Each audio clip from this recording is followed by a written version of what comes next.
This activity is called Story of Encouragement. The purpose of this activity is to give the children a practical example of how to encourage another person with words and actions. The children will hear the story of someone in need and how someone helped them out. The children will see that actions can encourage people by giving them hope and letting them know that they are not alone and that we care about them. There are 3 stories provided on this help sheet. We recommend that you find a real story from your church or community that demonstrates encouraging others by doing practical things to help them. You may use 1 or more stories if you choose. For this activity, you're only going to need the help sheet. To introduce the activity, say something like this. One way to encourage others is to help them.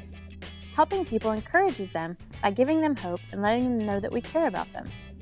I'm going to read you a story about someone who was having a difficult time in their life and someone who encouraged them with words and actions. Listen to this story. Read or tell the story of your choice. Ask questions during the story or at the end.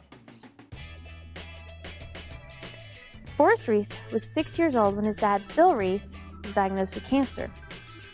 Forrest had to spend a lot of time waiting in hallways or in the waiting room of the hospital. When Forrest went home at night with his mom, Jane, and his baby sister, Savannah, he missed his dad very much. Friends from their church and school arranged fundraisers. They delivered food to the hospital and took care of the house and chores so that Forrest and his family could stay with Bill during the day. One friend set up a website so that friends all over the world could get updates about Bill and pray for him. Friends of Forrest and his family made sure that Forrest got time to play and have fun with his friends. They took care of Forrest's schooling, church, and extracurricular activities.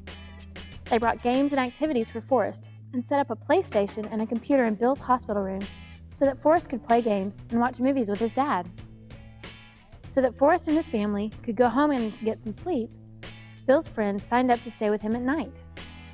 They stayed awake all night praying for him and taking care of anything he needed so that his family didn't have to worry about him being alone. This was one of the single most meaningful acts of love and sacrifice that the Reese family experienced. Friends of Forrest's family prayed that Bill would completely be healed from his cancer, but they also prepared to help Forrest and his family if Bill died. A video of Bill was made for Forrest and Savannah. That way they would always be able to hear their daddy telling them that he loved them and teaching them about God and the Bible.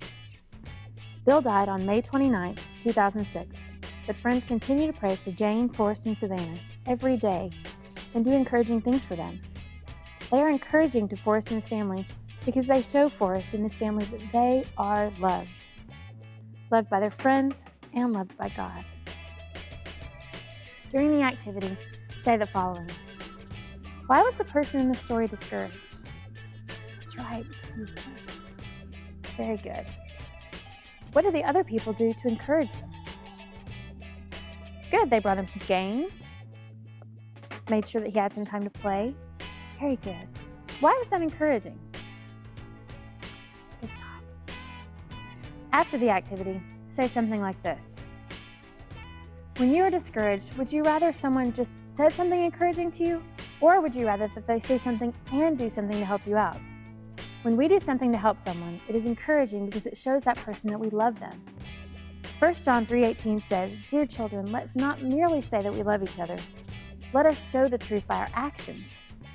We should show God's love to people by saying and doing things to encourage them. This story is a practical example of showing encouragement to someone by helping them out. This week, find a way to encourage someone that you know.